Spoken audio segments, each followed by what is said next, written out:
So we're moving on to the next part, which is one of our first keynotes talks, and we're welcoming Professor Tony Ryan OBE, who is the Professor of Physical Chemistry at the University of Sheffield and the founding director of the Grantham Centre for Sustainable Futures. His focus is on global food, water and energy nexus challenge. Tony works with academics, experts and refugees creating sustainable solutions at the Za'Atari refugee camp in Jordan, which he will be speaking to us about today. Tony. Thank you.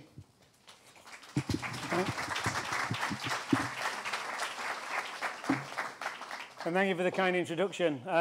It's really good to be here. It's the first time I've walked out of King's Cross, St Pancras, going north. It's absolutely amazing. It must be a lovely place to live and work. So, as you've heard, my name's Tony Ryan.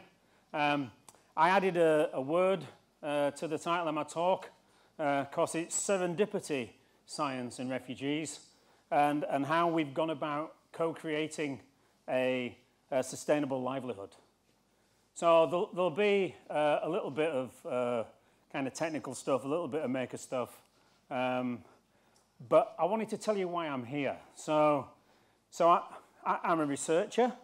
I do interdisciplinary and systemic research with engineers, medics, social scientists, and artists.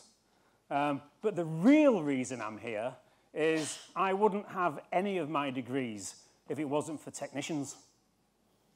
And I think it's really important for every academic in whatever institution to acknowledge that. So I wanted to get that out first. The other reason I'm here is about the Grantham Centre. So our mission statement is two things. One is enough for everyone, and the other is reducing global consumption. And as I walked around the session earlier and looked at the breakout workshops that are on offer, I can see that you're really addressing those issues as well in terms of repair and consumption and carbon footprint in exhibitions and all those kinds of things. And then the third reason I'm here is that what I'm going to talk about was initiated by the University of the Arts London through my colleague Helen Story. And that's how a physical chemistry professor ended up in a refugee camp. And that's the story I'm going to tell you. So St Pancras was where I first saw a Dress for Our Time by Helen Story. And it came about because she was working on this. Climate justice is migrant justice. And she was working with the Met Office. And as you know, Helen makes frocks, and that's her practice. And they used a dress that was made from a UNHCR, an iconic UNHCR tent, to project data from the Met Office on how climate change was driving mass migration. And I'll talk a little bit, perhaps, about the Arab, what is referred to as the Arab Spring, but was anything but being driven by climate change. So I saw that on my way to the climate change talks in Paris. The Grantham Centre for Sustainable Futures has been involved essentially since the one before this. And I chaired a couple of things, one on climate smart agriculture. And the guy in the middle with the beard, my colleague Duncan Cameron and I, we were setting up research at the time to do hydroponic horticulture in the urban environment. And the reason is that our current use of water is essentially unsustainable. So the Food and Agriculture Organization of the UN reckons that agriculture uses 70% of the world's fresh water because it's all about food, right? So 70% of the world's fresh water, 25% of greenhouse gas emissions come from, either used up or come from, respectively, the food system. And we all need food. So the grand challenge of sustainable agriculture is we're often limited by nutrients, so we need fertilizer. We're limited by having sufficient water. Global warming looks like it's going to pan out for the UK, actually being a lot wetter. And this winter kind of looks like that. But there's also enormous pressures on energy for doing mechanized agriculture. And the way we currently farm essentially mines the soils of all nutrients, takes carbon out of the soil and degrades the soil, so we get soil erosion. So one possible solution, especially in an urban environment, is actually to find an alternative to soil. So in 2008, I started a project that was funded by the EPSRC that was initiated by a landscape architect. And the landscape architect kind of came into my lab and said, when we're putting green roofs on buildings, on new buildings, we have to design for the extra load of the green roof. Because the thing that they use for the green roof, the stuff that is basically ground up bricks and mortar and road surface, and it's really, really heavy. So if we had a lighter green roof substrate, we'd be able to retrofit green roofs. So it turned out I'd been to an art exhibition, and an artist had produced this stuff called shit chutney. Okay? Shit chutney.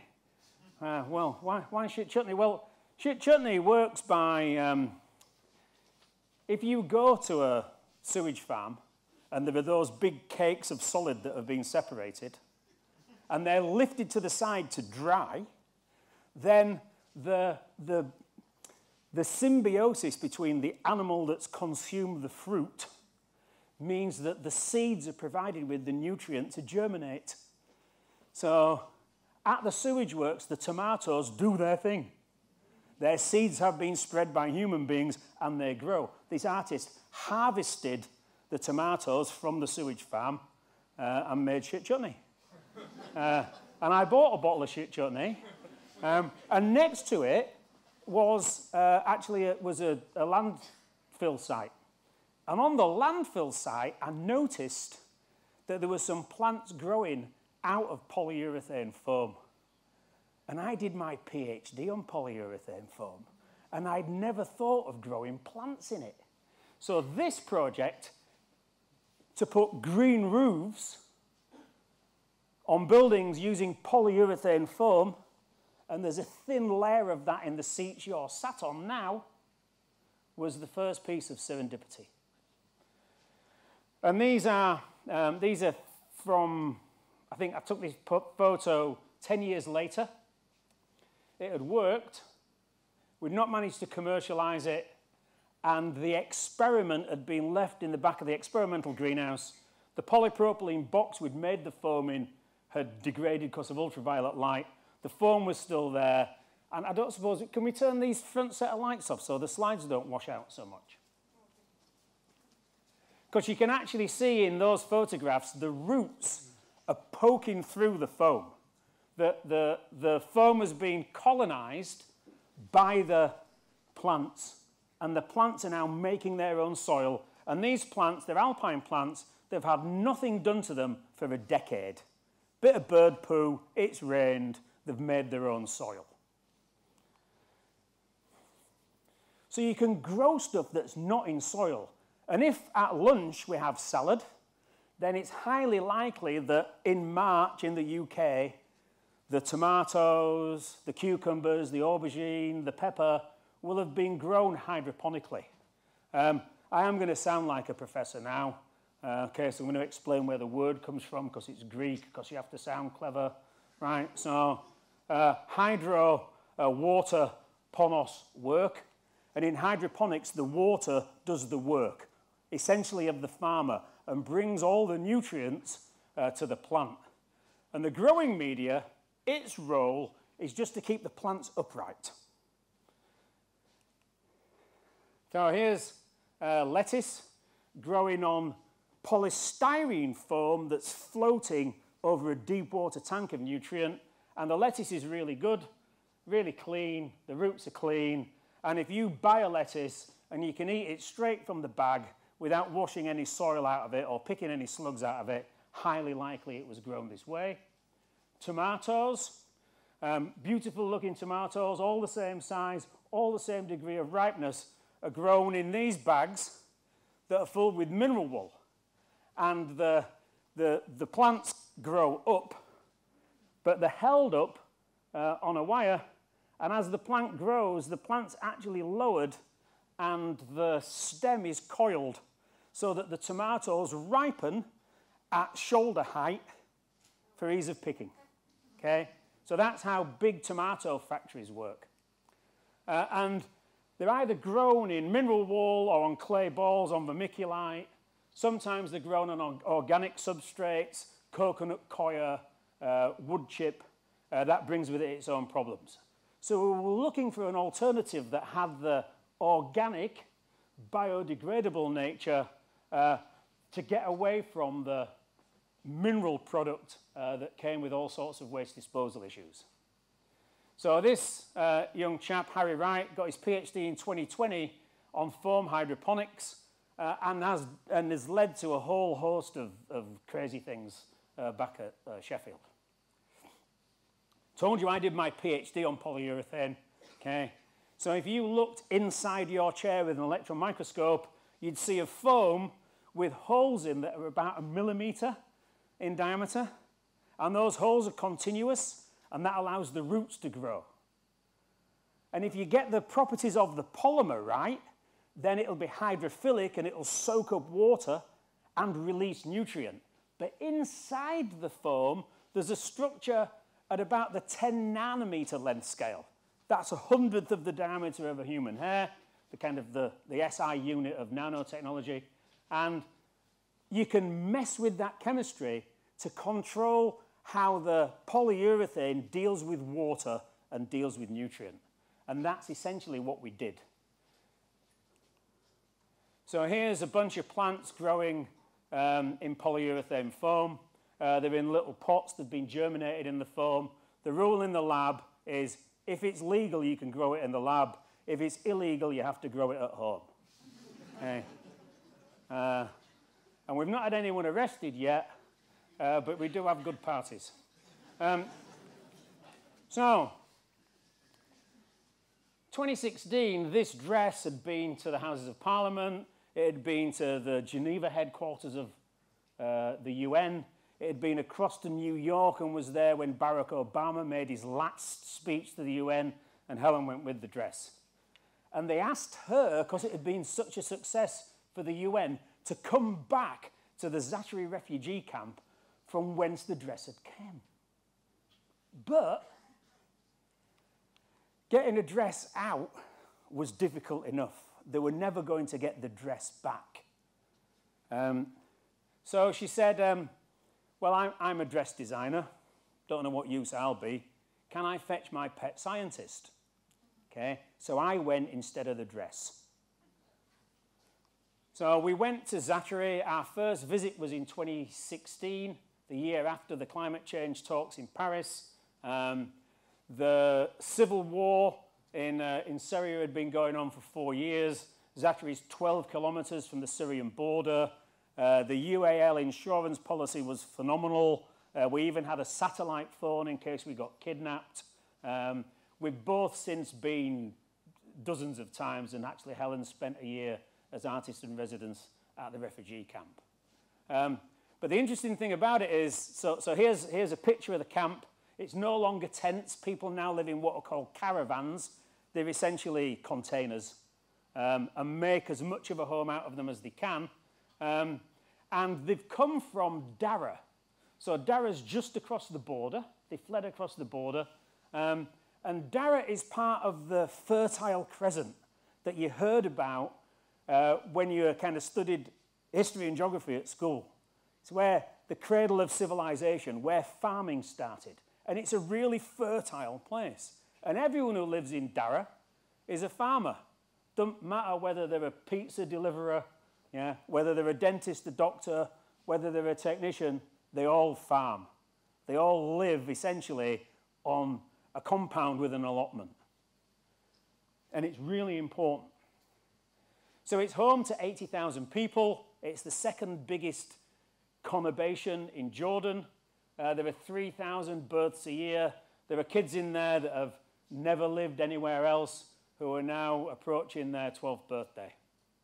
There are refugees in other areas of Jordan who are actually third-generation refugee camp inhabitants. So this isn't uncommon. It's not to say that it's tragic and difficult, but it's a safe haven, but it's also a prison. So these things here are the guards, and there are armoured cars with machine guns all the way around the perimeter, originally to keep the Syrians who weren't refugees out, but now to keep the Syrians that are refugees in. And they tell their own story via the murals on the walls, and you can see there's barbed wire. It's a camp. Well, some of them look like concentration camps. It's not a nice place to be. Because of Jordanian law, if you make a permanent residence, if you build a wind turbine or farm the land around where you live, then you own that land. Consequently, the police, the Jordanian police, don't allow farming, don't allow wind turbines. So I went there with Helen. We we went and saw all sorts of things. They took me to see this lady who was known as the Green Hand Woman. Okay, so in England, if you're good with plants, you've got green fingers. In Syrian, if you're good with plants, you've got green hands. She's really tried her best to make this land work, but there's not a lot grows in there because it's the desert. And you can see green's really important to health and well-being if you come from a farming community, that she's even bought some artificial grass to wrap around the pillar that holds the veranda up that she's constructed on her container. So I'd gone to do all sorts of stuff. Actually, Helen had asked me to go out to advise on the manufacture of sanitary towels because I'd had a PhD student work on sanitary towels with Procter & Gamble, and I knew how the technology worked. When we got there, that problem had been sorted. They also had loads of bicycles. The Amsterdam police ship a container of bicycles that they've fished out of the canal every 6 months, so people ride around on bicycles. And we did a bit of work on turning bicycles into school buses to help. We made hand cycles for people who were physically handicapped, all sorts of things.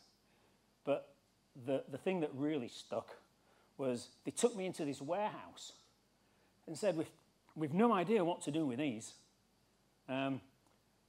Mattresses made from polyurethane foam. I've just started a PhD student working on polyurethane foam to do hydroponics. Yeah? Hence, green beds. I sent the most excited text message I've ever sent in my life back home to Duncan, my biology partner in crime, to say I know what we're going to do. In fact, I was so excited, this photo is a reconstruction of the event. But this bit's for real. So there's Helen and a piece of Za'Atari mattress foam. And we took it back to Sheffield, and the greenhouse technician worked out how to grow tomatoes in that chunk of polyurethane foam. Okay, so greenhouse technician, absolutely fantastic, kind of proper green-fingered, and got the roots out of the polyurethane. The roots are really, really clean. We've grown tomatoes. And then I did, do you remember John Selwyn Gummer? Yeah, he fed his kid a beef burger on telly during BSE. Yeah, well, I fed my kids these tomatoes. But before I did that, I tested them to make sure that there was nothing in there that shouldn't be in there. Because polyurethane foam often contains a fire retardant. And the chemistry of making the foam requires a catalyst that's made from tin. And you don't want to be feeding people tin. So I wanted to make sure there was none of that in there. before we went out to do the, here we go, you can grow things in polyurethane foam. When I got out there, they'd already started. Okay, so this greenhouse, you can see there's a bit of UNHCR tent on the roof. It's plastic sheeting that they've scavenged from somewhere, and it's made from tent poles, discarded tent poles.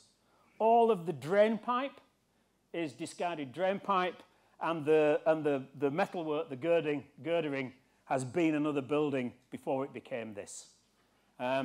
It doesn't look brilliant because we're just getting started. But then green beds really took off. It took 3 visits to get it to work. Because we'd go there, things would look great, and then we'd come back 3 months later and things were gathering dust. Because basically the Syrian farmers didn't believe a little fat chemistry professor that you could actually grow things in polyurethane foam. Okay? So it was only when this guy got involved. So the guy in the, as you look, top right corner, Dr. Moyed El Mesalmani, that's about as cheerful as he ever looks. He's the most serious person I know. And he is a Syrian refugee. And he used to work for the Syrian Agricultural Research Centre as a wheat breeder. And he came to Sheffield when I was Pro-Vice-Chancellor under the Committee of Academics at Risk, and they'd pay half his salary. I don't know how it works at UAL, but in Sheffield University, the chemistry department and the Faculty of Science that I was in charge of at the time always had an enormous deficit. So half of someone's salary was kind of noise. So I said, yeah, we'll do it. Okay? So now he's a full-time employee of the University of Sheffield.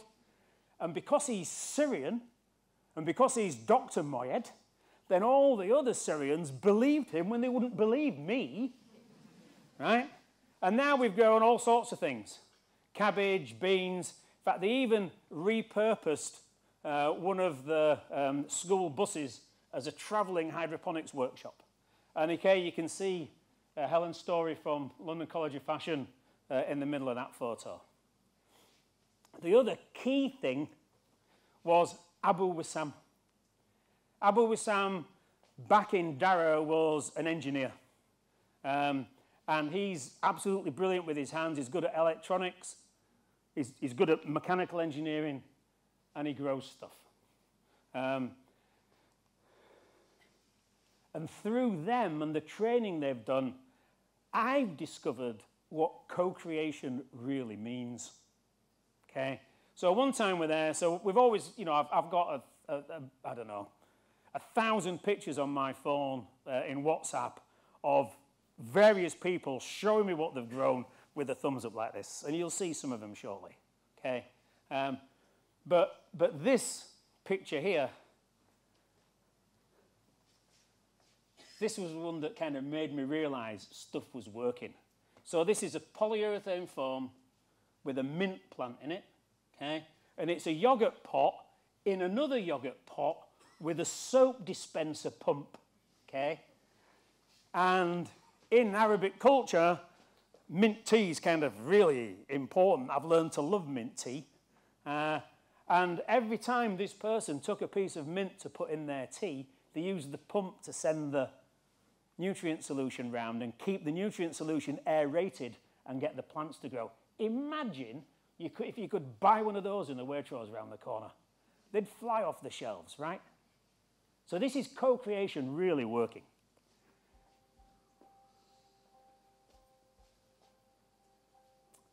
Okay, so you can't hear the sound, but it doesn't matter because we have captions. Okay. So Abu Wissam he's really bought into this now. We can't get him away from, he wants to germinate things in soil, so he has to wash the roots because you've got to keep the pathogens in soil out of the greenhouse.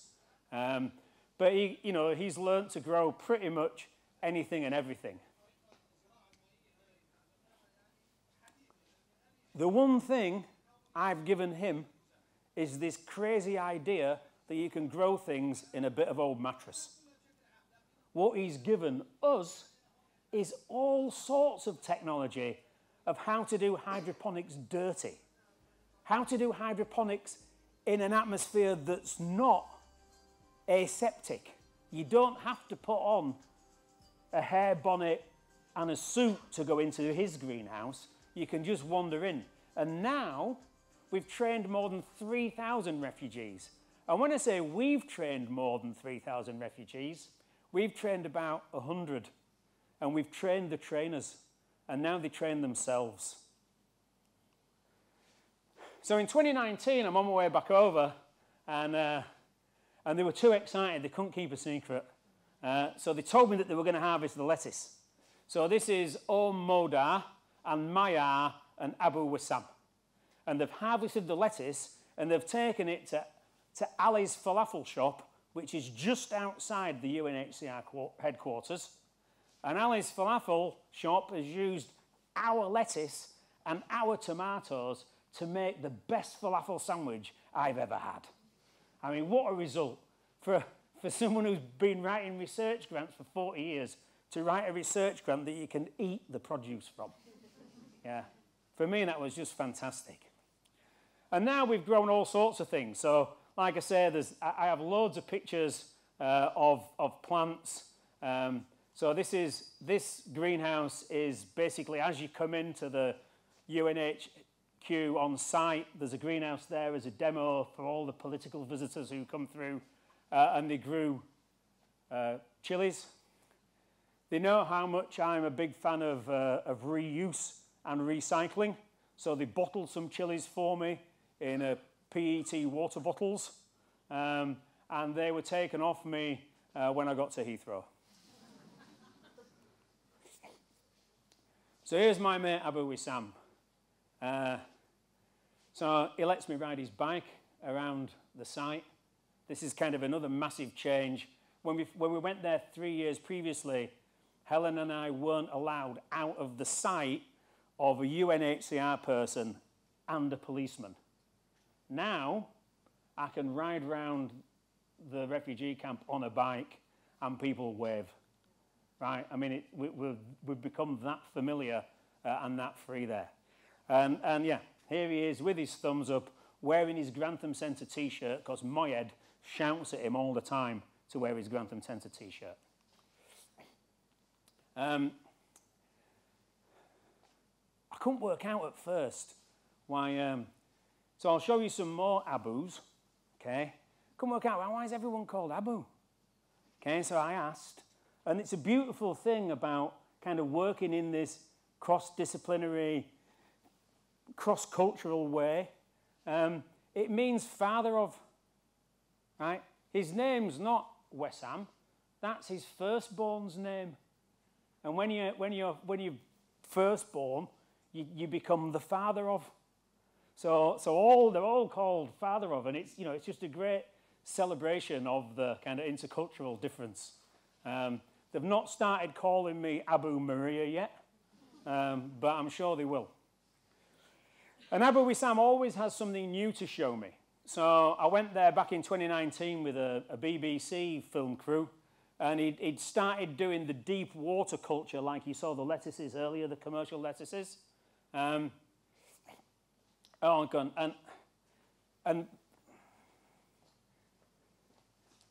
this is the compartment I have him in, right? He's happy at work. He's growing stuff. Life's good. Is it fuck? Life's awful. Life's truly awful.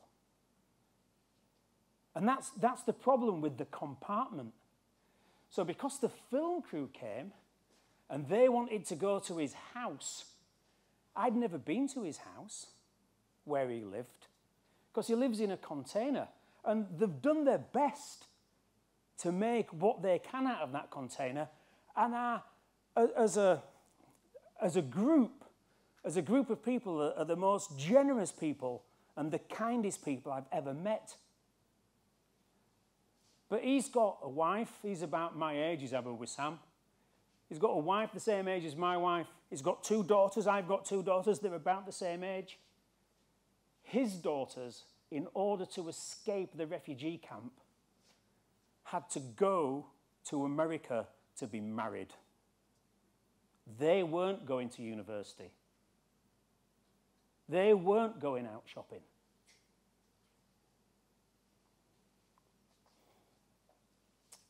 And it still upsets me now that I had that compartment.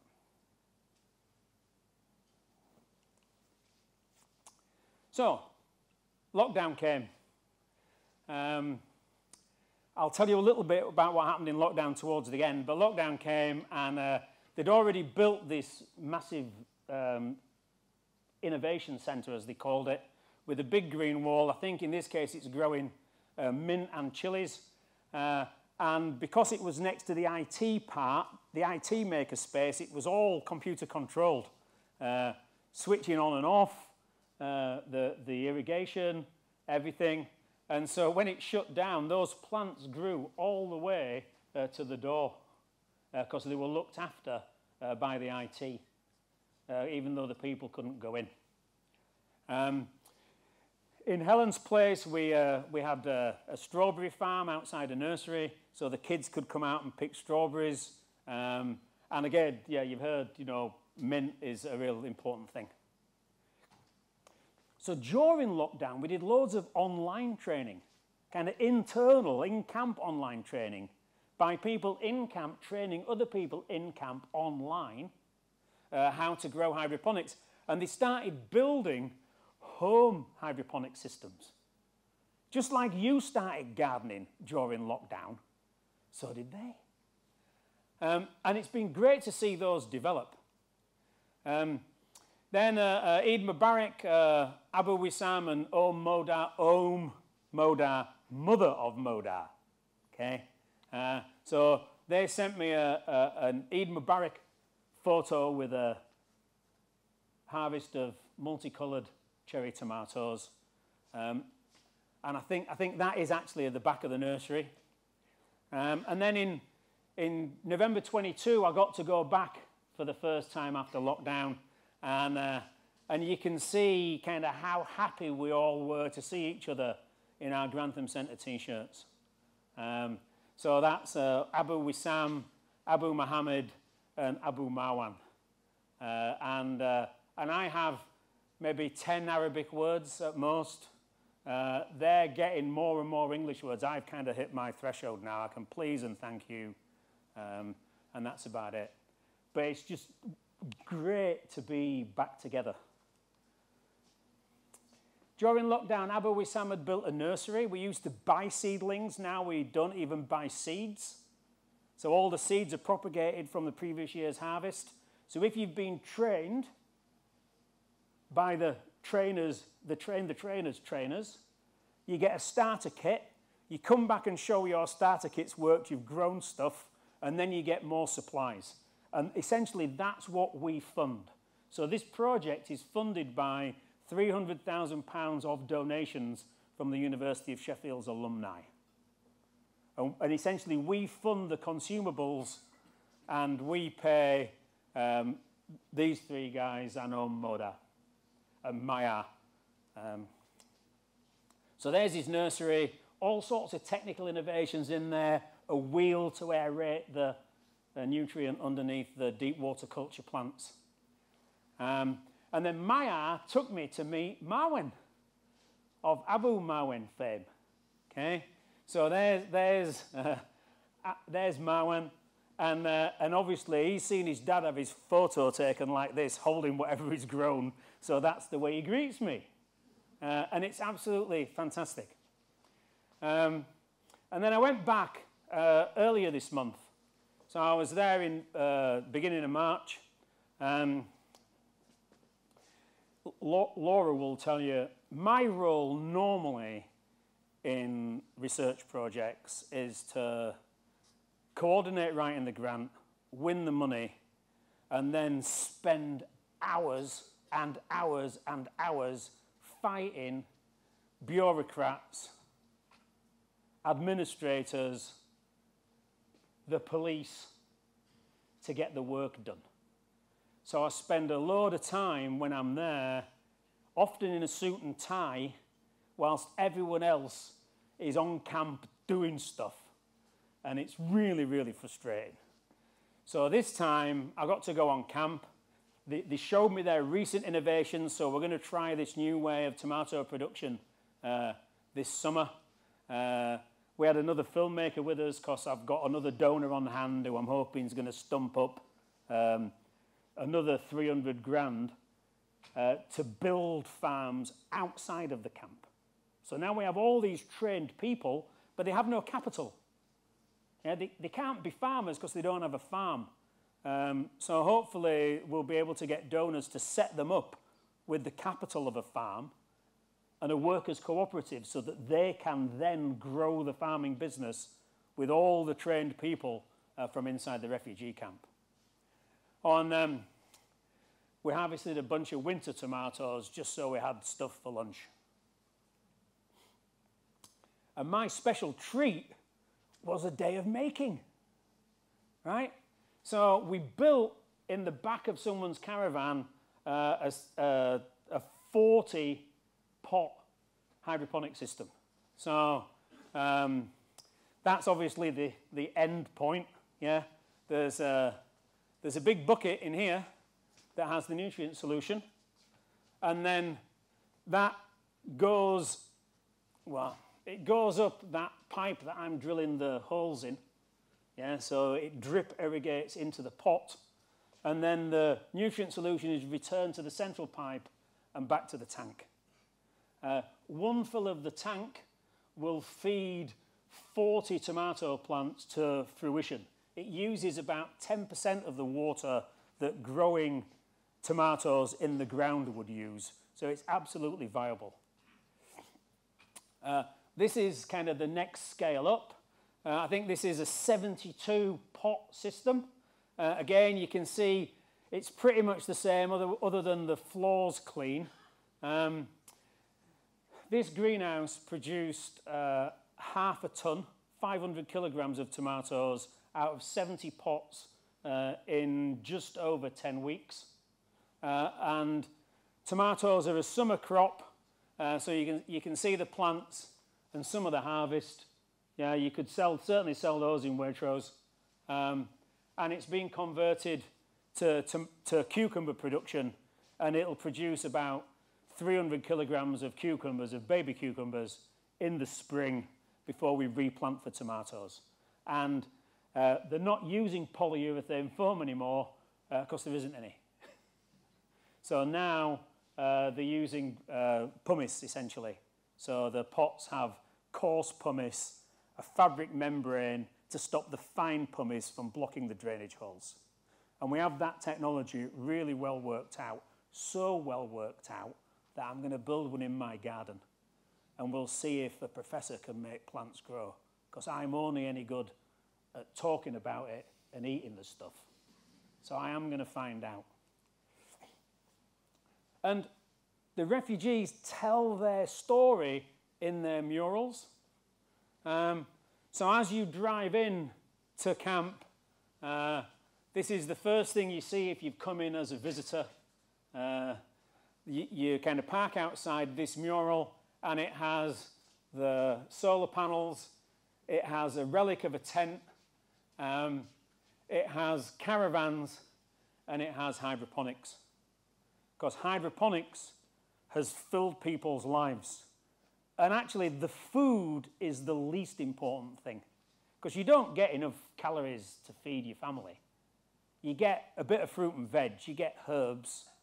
But what you actually get is a bit of purpose. You get well-being. You get the opportunity to pass your culture onto your kids that you wouldn't otherwise have. And as a piece of serendipity, I think it's quite amazing.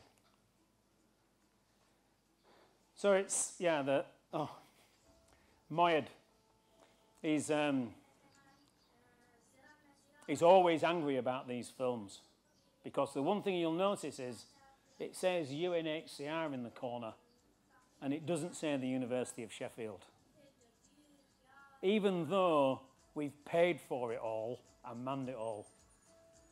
And I always say to him, Moyed, there's no limit to what you can achieve if you're prepared to let somebody else take the credit. Okay? And that really has been our motto throughout. So these are the UN's translations of what the kids have been up to. The technology's come home. So we've now started doing low-cost hydroponics in communities in Sheffield, using all the technology that we learned out in Za'Atari, how to do it dirty. We now have hydroponics in open greenhouses on unused land in dairy farms, so that the farmers have an opportunity of another crop. And we've even started to grow saffron in Za'Atari. So there's kind of the Abu Wissam and Abu Marwan have taken hydroponics to places where currently it isn't commercially. And then kind of the last thing I wanted to talk about is how I got to meet Laura. So in lockdown, as we were locked down, the camp manager rang me up and said, we have no PPE. We have no PPE. We're the bottom of the heap. Can you help? So Laura got involved with them in making patterns, and they made a little video, which I'm sure we'll be able to share. And then I made a big mistake. We'd done all of this kind of under the radar with no big grants. And then we got this UKRI grant. And that's when everything started to kind of unravel because of now there was a big sum of money involved. More people were interested, and it was a logistical nightmare. But the great thing of it is we built the relationships between Sheffield University, the University of the Arts, and our colleagues at Al Bayt and Petra University, and we're still continuing to do this kind of work together. So, started as high-tech foam, became low-tech recycling in a refugee camp, and came home to Sheffield. We now have a team of 2,000 technicians making technical advances that feed into our UKRI-funded research back home. We've learned more from the Syrian farmers than they ever learned from us. Thank you very much. We've got 10 minutes before lunch. I just wondered if there are any questions for Tony. Thank you, Dr. Tony. How do they get water and how do they conserve it, please? Okay, so I've only really talked about one refugee camp, but it differs from camp to camp. So initially in Za'Atari, water was delivered to those big. I showed a photo of a big white tank. So people would have delivered from a Bowser, from a truck, 35 litres of water per person per day, which is about a fifth of the average Londoner's water use. Okay, and so they would actually grow things in grey water, so in washing up water. But once you've installed a system or you've filled a yogurt pot, you don't actually get much water loss. So the water's essentially conserved by the process. Hi, thank you. That was a really amazing talk. I was just wondering what you were using for nutrient feed. For? The nutrients. Okay. So there's no sleight of hand here, right? I mean, basically, it's Miracle Grow, right? So we buy in the market nitrogen, phosphorus, and potassium fertilizer, and we have a recipe now that is good enough for fruiting plants and good enough for leafy greens. Not optimized, but it's absolutely artificial fertilizer. We have a number of things where we've been trying to make compost tea from food waste. But it's artificial fertilizer. We have to buy it as a liquid. Are there any policemen here? Okay. So the police think that liquid fertilizer is safe because you can't make a bomb out of liquid fertilizer. what they don't realise is if you leave a bowl of liquid fertiliser out in the sun, it pretty soon becomes solid fertiliser. Okay, but we've not told them that, so we're all right. So we have to buy liquid fertiliser, which is expensive. But if you were running one of these, if you're running hydroponics at home, you would use artificial fertiliser, and all of the stuff you buy in the supermarket is grown with synthetic fertiliser. Thank you. What systems did you put in place to ensure that all those mattresses didn't have substances like tin in it? Okay. So there was a couple of things. So I brought samples home, right, and ran tests. And they do contain tin. And they contain tin at the part per billion level, because that's the level that it's in the foam. But it didn't come through to the plant. So when we grew plants in Za'Atari foam in Sheffield, we collected fruits, leaves and stalks, and then I went and bought on the vine tomatoes so we could compare them, and we went to Waitrose, because there is one in Sheffield. We went to Waitrose, we went to Lidl, and we went to Beanie's, which is the health food store. Okay, 4 sets of tomatoes. Which set of tomatoes contain the highest concentrations of heavy metals? The organic ones, absolutely, right? So we've tested that, and I wouldn't ever, and the other, well, from my perspective, interesting. So it turns out that if we'd have tried to do this with an old mattress from the UK, it wouldn't have worked, because the fire retardant that's in UK specification mattresses kills seedlings, and you have to have fire retardant-free foam. And because the foam that was used in Za'Atari was free of fire retardant, we germinated. Whereas if we'd have used British foam, we'd have never even tried it, because it doesn't. And I suspect that the mattress, well, that the sofa I saw the tomatoes growing out of at the refuse site was so old that it didn't contain fire retardant. So the answers are always long and complicated, I can't help it. Okay, thank you so much, Tony. It's been brilliant.